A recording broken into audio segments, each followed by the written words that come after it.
en mettant la définition. Ce que je veux faire, c'est enlever l'idée, des fois, un peu américaine. Quand j'ai Amérique, je ne pense pas aux États-Unis, je pense de tous les Amériques. Hein? Ou idéaliser.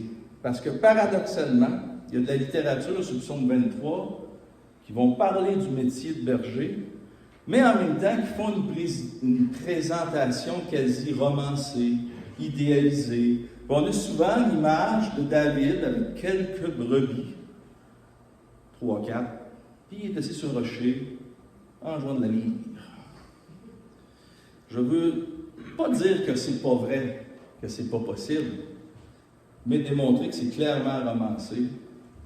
Puis s'il y a une chose que vous retiendriez aujourd'hui, c'est qu'un berger, c'est toute qu'une job. Et c'est ça qu'on va essayer de démystifier, essayer de comprendre, avant même de lire le texte. Tu sais, si quelqu'un est en Afrique, qui n'a jamais connu l'électricité, on dirait Jésus est comme un travailleur d'Hydro-Québec qui est là pour rebrancher. Il ne comprendrait pratiquement rien. Nous, là, il y a 2000 ans de temps qui nous séparent avec le métier de berger. C'est sûr qu'il y en a qui nous en parlent encore aujourd'hui, mais il y a 2000 ans d'histoire, il y a je ne sais pas comment, de milliers de kilomètres, il y a une faune différente, il y a une flore différente. Fait que nous autres bergers, honnêtement, on ne sait pas vraiment c'est quoi. Donc, on va essayer de démêler tout ça. C'est une belle image quand même. Malgré que je dis ça, c'est une très belle image, l'image de berger. Et elle est au travers de toute l'Écriture. Autant dans l'Ancien que dans le Nouveau. C'est pas parce que je veux démontrer que le berger travaille bien gros, puis que je veux déromancer l'affaire, que ça l'enlève le côté d'une image de Dieu qui s'occupe de son peuple avec un très grand soin. Le mot qui m'est venu, c'est sollicitude. Utilisez-vous ça souvent, ce mot-là, sollicitude? Moi, je l'entendais, j'avais le goût de l'utiliser, mais je vais aller vérifier pour être sûr que ça veut vraiment dire ce que je pense que ça dit. Ça dit attention soutenue et affectueuse. Donc, l'image d'un berger qui s'occupe de ses brebis, il y a de ça.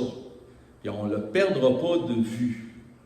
Mais en voyant comment le berger s'affaire, j'avais envie de commencer tout de suite en disant tantôt, tout de suite après le repas du Seigneur, parce que je pense que c'est comme ça que je vais terminer dans 2 semaines.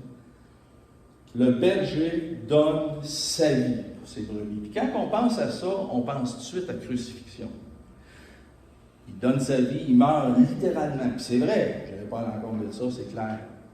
Mais le travail du berger, c'est carrément donner sa vie pour son troupeau. Tu n'as pas de vie. Tu n'as pas de vie quand tu es berger. Fait qu'on va voir ça tranquillement ensemble. Je pense que j'ai pas mal tout dit. Je parle et je suis mes notes. Fait que là, il faut que je vois où je suis rendu.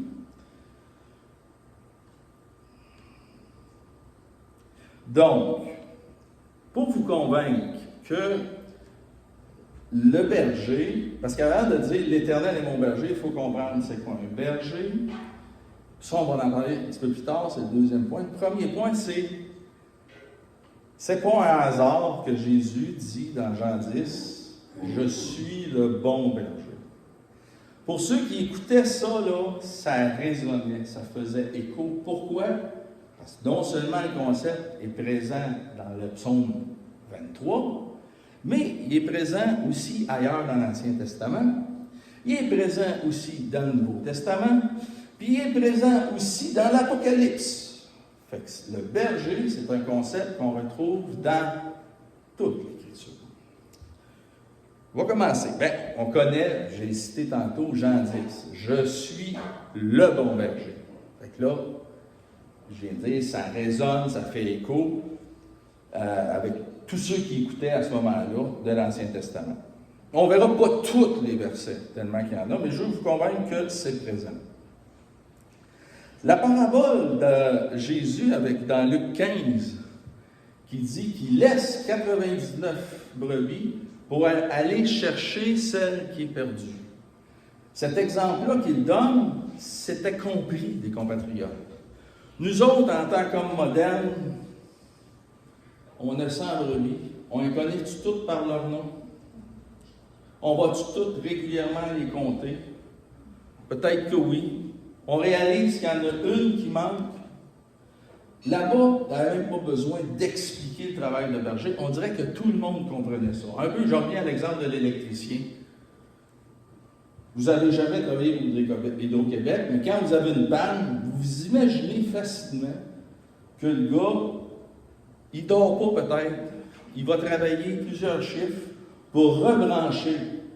Vous ne l'avez jamais vécu, vous n'avez peut-être pas d'oncle, mais ça fait partie de notre culture.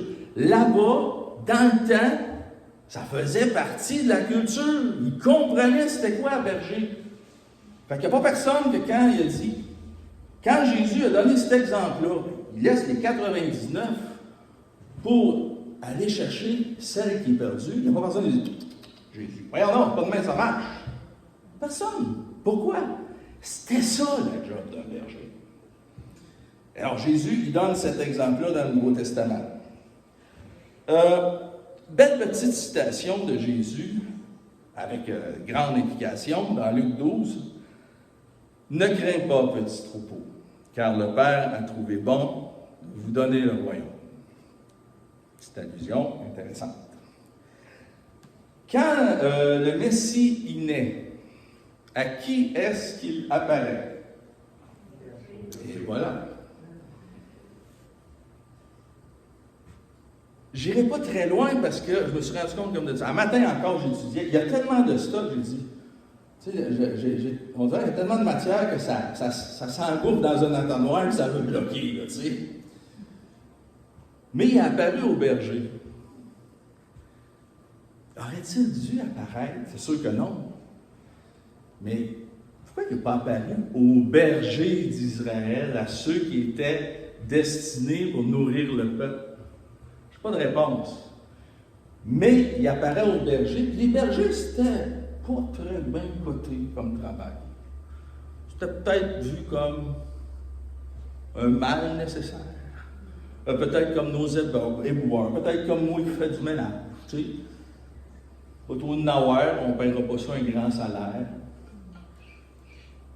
Fait que, il est apparu à des gens d'une humilité, qui n'ont peut-être pas la première place dans la société. Mais, regardons en tête que le berger, le concept de berger, c'est présent dans toute la Bible. Le berger des bergers se présente à des bergers. Je trouve ça beau. Il y a une belle image, il y a quelque chose là qui me dépasse, qui m'échappe, mais c'est juste pour vous dire que c'est présent dans le Nouveau Testament. Dans Hébreux 13, 20, il est le grand pasteur. Dans Apocalypse 7, 17, ça c'est à vous jeter à terre, car l'agneau qui est au milieu du trône les paîtra et les conduira aux sources de la vie, et Dieu essuiera toute larme de leurs yeux. Cette image du berger qui a une grande sollicitude, qui apporte de grands soins, elle est encore vraie jusque dans l'Apocalypse. Quand il n'y aura plus le problème du péché, quand on sera dans nos corps glorifiés, l'agneau sacrifié sera le berger. C'est très renversant.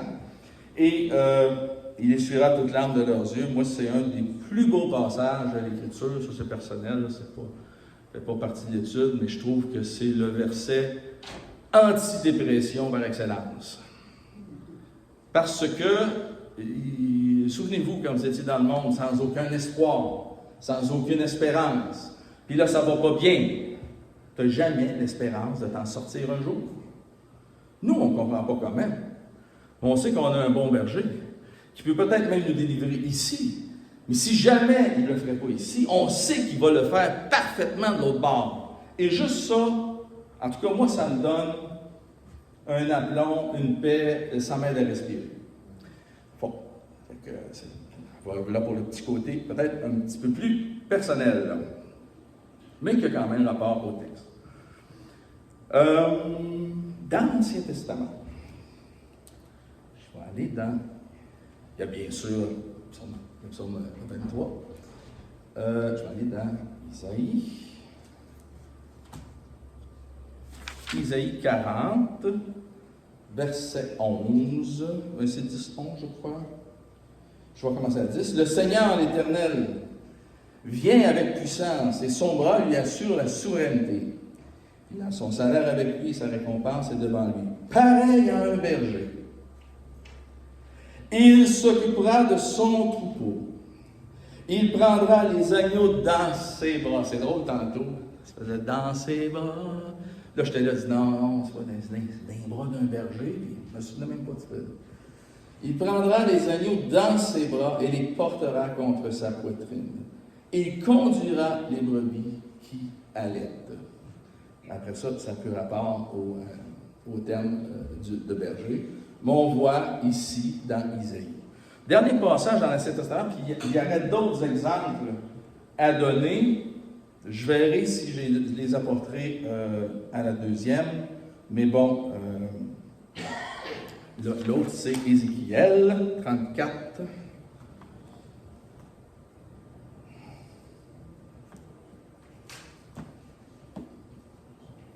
34, 11 à 16. En effet, voici ce que dit le Seigneur l'Éternel. Je m'occuperai moi-même de mes brebis. Et là, je fais une petite parenthèse ou un petit point d'explication. Je dis qu'il y a d'autres passages, beaucoup d'autres passages où on voit Dieu reprocher que les bergers d'Israël ne font pas une bonne job. Fait que tous ces passages-là que je résume ici, on ne prendra pas le temps d'aller voir, et c'est là que Dieu arrive et il dit ça, je relis. En effet, voici ce que dit le Seigneur l'Éternel. Je m'occuperai moi-même de mes brebis, je veillerai sur elles. Tout comme un berger part à la recherche de son troupeau quand il se trouve au milieu de ses brebis et qu'elles sont dispersées. Je veillerai sur mes brebis et je les arracherai de tous les endroits où elles ont été éparpillées un jour de ténèbres et d'obscurité. Je les ferai sortir des divers peuples, je les rassemblerai de divers pays, je les ramènerai sur leur territoire, je les conduirai sur les montagnes d'Israël, le long des cours d'eau et dans tous les endroits habités du pays. Je les conduirai dans un bon pâturage, et leur domaine se trouvera sur les hautes montagnes d'Israël. Là, elles se reposeront dans un domaine agréable, et elles brouteront dans de riches pâturages sur les montagnes d'Israël. C'est moi qui prendrai soin de mes brebis, c'est moi qui les ferai se reposer, déclare le Seigneur l'Éternel. J'irai à la recherche de celle qui est perdue. Dans l'Ancien Testament, on a cette image-là aussi dans le Nouveau. J'assisterai celle qui est affaiblie. En revanche, je détruirai celles qui sont grasses et vigoureuses. Je vais prendre soin d'elles avec équité. Quant à vous, mes brebis, il y a encore un passage qui se continue. Mais c'est pour vous démontrer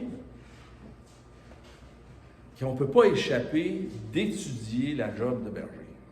Ça va être peut-être un petit peu technique un matin, mais même si c'est technique, je pense que vous allez voir des liens de comment Jésus, là on parle du berger, puis on prêche l'œuvre accomplie, Jésus est assis, mais en même temps il est actif, parce qu'il nous dit, je m'en vais vous préparer une place.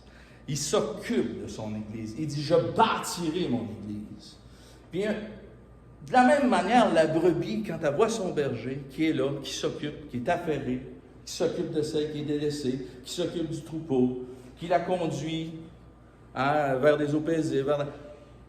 De même, cette brebis-là est rassurée. De même, quand on voit le Seigneur s'occuper de son Église. Parce que le danger, c'est de regarder aux hommes. C'est de regarder nos pasteurs. Je ne peux pas critiquer quiconque, mais on est imparfaits, les hommes en avant. Puis on pourrait facilement déprimer. Il faut toujours se souvenir du grand berger. Tout le temps, tout le temps, tout le temps. Et c'est ça qui est beau de la souveraineté de Dieu, c'est qu'au travers d'hommes imparfaits qui peuvent être devant vous, quand tu réussis à constater l'œuvre du grand berger au travers de ça, il y a une belle paix, il y a une belle sécurité, il y a un bien-être d'être la brebis du Seigneur. Dans le temps de la pandémie, « Ah, vous êtes des moutons! » Oui, je suis une brebis du Seigneur et fier de l'être. Donc, c'était par rapport à la présence du concept de berger dans toute la Bible. Et ça va vite. Quand on pense à berger, c'est sûr qu'on pense au Seigneur Jésus dans Jean 10. Mais Jean, il dit, Jésus dit, je pars pour vous laisser un consolateur. Puis le consolateur, c'est quoi qu'il fait? Il nous conduit dans la parole. Il nous conduit à nous nourrir, à se désaltérer, à se recréer dans la nouvelle création. Fait que, soyez pas étonnés si vous voyez Jésus dans l'image du berger, mais aussi le travail de l'Esprit Saint. Quand Jésus, il fait le berger avec ses disciples, à un moment donné, il part et il dit, je vais vous en laisser un autre. Puis on a le Saint-Esprit, on n'est pas orphelin. On a un berger, comme dans le psaume 23, qui s'occupe de nous. Et ça, encore là, c'est une grande consolation. Si vous lisez les Écritures et que vous partez tout seul à la recherche, puis dites, là, moi, il faut que je fasse des découvertes. Oh boy, c'est pesant. Mais si vous y allez en étant confiant, en vous appuyant sur le fait qu'on a un bon berger, puis c'est lui qui est responsable de nous conduire, finalement, nous autres, notre charge, si vous voulez, notre fardeau qui est léger, nous rappelle l'Écriture, c'est de s'exposer à l'Écriture. Seigneur, je lis, je vois rien. Ça arrive des fois. C'est pas grave. Continuez. C'est pas vous qui êtes responsable de voir briller le texte. On ne peut pas faire briller le texte. Ne mettez pas un lecteur pour essayer de le faire enflammer pour voir de quoi. C'est le Saint-Esprit. Donc, là, on va un petit peu déromancer un peu la job du berger. Donc, on a, quand je dis désaméricanisé, nous là, comme je vous ai dit, il y a du temps qui nous sépare, il y a de la distance, il y a de la faune, il y a de la flore, c'est différent, c'est bien différent. Nous là, de dire qu'on va être dirigé vers de l'eau, ça veut pratiquement rien dire. Pourquoi? Parce qu'on a de l'eau en quantité industrielle au Québec. Je me demande si plus tard on ne sera pas une réserve du monde de l'eau, tellement qu'on a de l'eau ici. Mais quand, en Israël, c'est pas comme ça. En Israël, il n'y a pas d'eau partout. Fait que la job du berger, c'est de planifier. Ah, là, il faut que j'amène mon troupeau quelque part où il y a de l'eau. Mais nous autres, ça ne veut rien dire. Nous autres, on lit, ah ouais, c'est vrai, si 3 jours je ne bois pas d'eau, je meurs. Mais là-bas, en Israël, il y a des périodes sèches, il y a des périodes de pluie. Puis quand les périodes de pluie sont finies, je pense que tu accumules même de l'eau parce qu'ils n'ont tellement pas d'eau. Nous autres, on a de l'eau à chaudière. On traverse le Québec nord, sud, est, ouest. On a des ponts. On a des ruisseaux partout. Chaque côté de la route, il y a de l'eau pour égoutter. Tellement on a d'eau. Juste pour vous mettre dans la tête que la brebis, quand elle dit qu'il me conduit pour avoir de l'eau, ça a toute une signification. Nous autres, ça ne veut rien dire. Oh, le chanteur. Comprenez un peu la signe. Puis là, faites une application spirituelle. C'est pas si facile d'arriver et de creuser l'Écriture. Si c'était si facile, tout le monde serait converti. On a besoin, on est dépendant du berger, de l'Esprit Saint pour être désaltéré. Et si c'est comme ça pour l'eau, qu'en est-il de la nourriture? Envie de dire la même affaire. Nous, là, on est tellement bénis dans notre climat tempéré qu'on refait le même exercice. On traverse d'est-en-ouest puis de nord-sud, quand on n'est pas l'hiver, puis quand on n'est pas à une certaine hauteur du Québec, qu'il y a des champs à perte de vue de foin. On est tellement prospère ici que notre troupeau a une clôture assez grande pour dire, vas-y, promène-toi. Pas besoin de berger ici. On ne comprend pas c'est quoi un berger. Mais un berger, à cette époque-là, il traverse des déserts pour aller trouver des bonnes touffes, pour que le troupeau se nourrisse. Voyez-vous le travail du berger? Le voyez-vous? Oh, pas convaincu. Le voyez-vous? Oui. OK. Parce qu'il faut être convaincu de ça. C'est l'affaire qu'il faut être convaincu. On a un Seigneur à l'œuvre qui s'occupe de nous nourrir, qui s'occupe de nous rafraîchir, qui s'occupe de désaltérer notre âme. Ça, c'est comme notre salut. Si ça dépendait de nous, personne ne serait sauvé. Mais notre sanctification, on s'expose à l'Écriture, mais l'effet, c'est Dieu qui le crée. Le fait d'être désaltéré, le fait d'être nourri intérieurement. Et c'est cette image-là de Dieu que je veux qu'on retienne, de voir comment c'est beaucoup plus de travail qu'on pense être berger. OK. Le berger, donc, il doit planifier la route. Puis là, s'il veut faire boire, il y a une montagne ici, là. S'il veut faire boire son troupeau, ou nourrir son troupeau, puis qu'il fait le tour de la montagne, puis c'est trop long, qu'est-ce qu'il va faire? Il va demander trop à son troupeau. Ce qui fait qu'il va peut-être perdre des brebis. Fait que des fois, il faut qu'il passe par des chemins pour nous désaltérer, pour nous nourrir. Comprenez, là, la faune, la flore, c'est totalement différent. Et la brebis, laissée à elle-même, qu'est-ce qui arrive?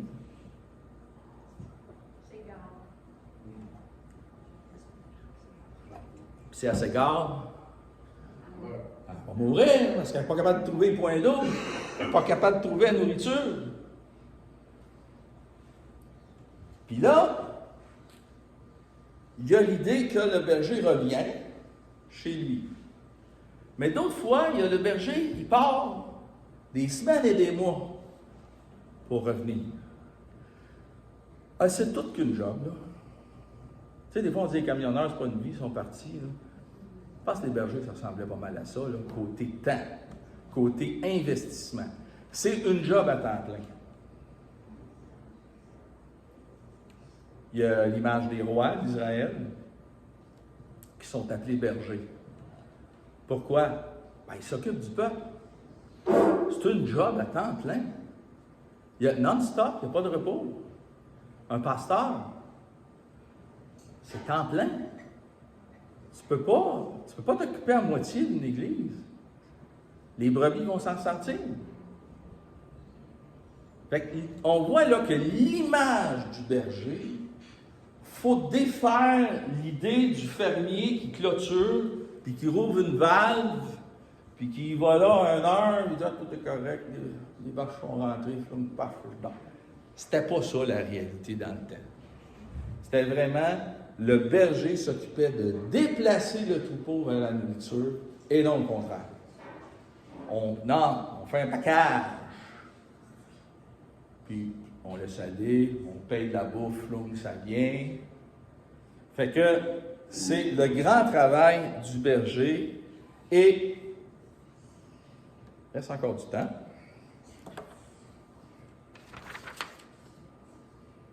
On va parler, je pense que je n'aurai pas besoin d'une deuxième prédication peut-être. En tout cas, on va parler de la brebis. Parce que pour comprendre comme il faut le travail du berger, il faut comprendre la brebis. La brebis, bon, souvent on dit, c'est pas intelligent, ben, c'est peut-être vrai, là, je me suis pas attardé à ça. La brebis, c'est un animal extrêmement pissou, craintif. Je ne sais Vous pouvez aller le voir sur YouTube, là. Les chiens jappent, les brebis se tassent. Et la crosse, puis le bâton. La crosse va servir des fois, il y a beaucoup, vous avez entendu plusieurs explications, on va vous en rajouter une que peut-être vous n'avez jamais entendue. Il y a une brebis qui est malade, là. On va aller la chercher avec la crosse doucement, pour ne pas effrayer le reste du troupeau. Le berger est toujours en train de dealer à ne pas faire peur au troupeau. Imaginez, là, vous avez un troupeau de brebis, là, et vous vous effrayez, puis vous êtes au rang de montagne, un précipice. Vous pouvez perdre la moitié de votre troupeau parce que vous avez fait peur aux brebis. Parce que s'il y en a une qui part, les autres suivent. Et je suis peut-être généreux, je dis la moitié, peut-être toute part. Tu sais. Fait que le berger, il n'a pas le choix d'avoir des soins sensibles aux brebis. C'est lui qui répare. Quand je dis répare, je pense que je parle comme d'une voiture, mais qui va les guérir.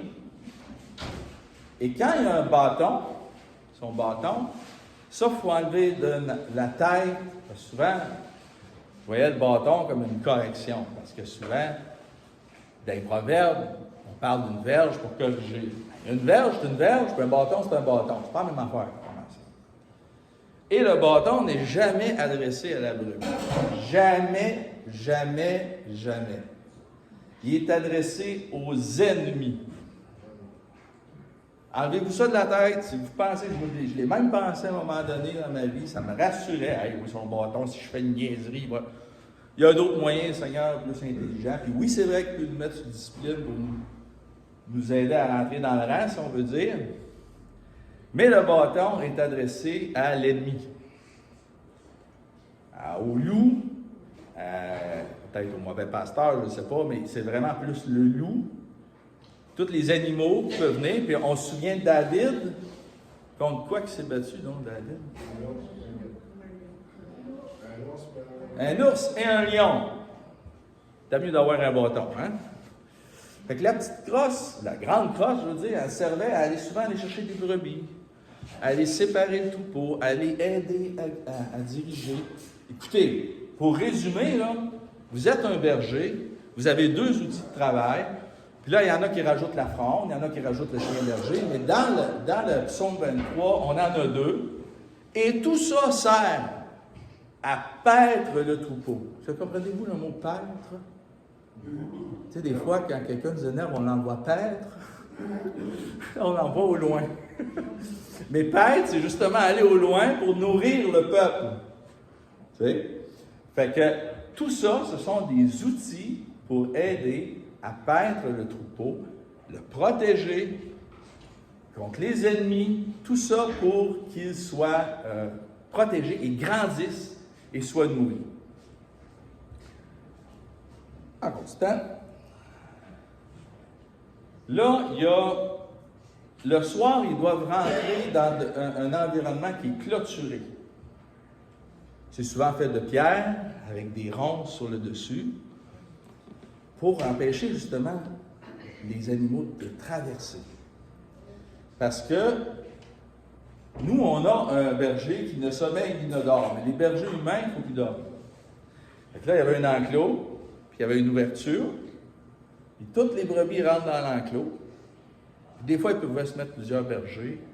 Puis à l'ouverture, soit il n'y a pas de porte, ou des fois, il y a une porte, mais le berger est à l'ouverture. Il dort là. Parce que ces enclos-là, ça peut être, à mon avis, quand ils reviennent au bercail, mais ça peut être quand ils partent des 2-3 semaines, ils ont besoin de ces enclos-là pour les protéger des ennemis. Fait que je ne sais pas si vous voyez, on n'a pas lu le psaume 23, mais juste tellement à comprendre le travail de berger, est-ce que vous voyez le berger du psaume 23 facilement, juste en comprenant son travail? Je vois des oui. Non, pas sûr? Notre sang. Mais c'est ça, je veux que vous reteniez que la brebis se réconforte en voyant le travail du berger. Le Seigneur, il n'est pas inactif. Il s'occupe de son peuple comme un berger s'occupe de ses brebis.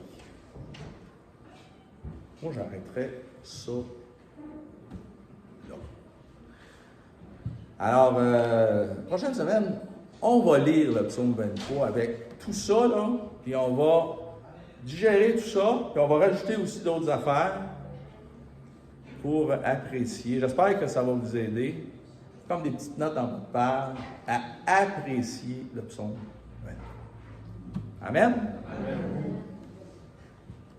Seigneur Dieu, aide-nous justement à te voir comme ces bergers affairés qui donnent leur vie à s'occuper de brebis, des animaux terrestres. Accorde-nous justement de te voir comment tu t'occupes et à compter sur toi et à se sentir sécurisé par ta présence bienveillante à notre égard, où tu démontres une grande sollicitude et où tu nous conduis à être nourris, désaltérés et même recréés. Amen.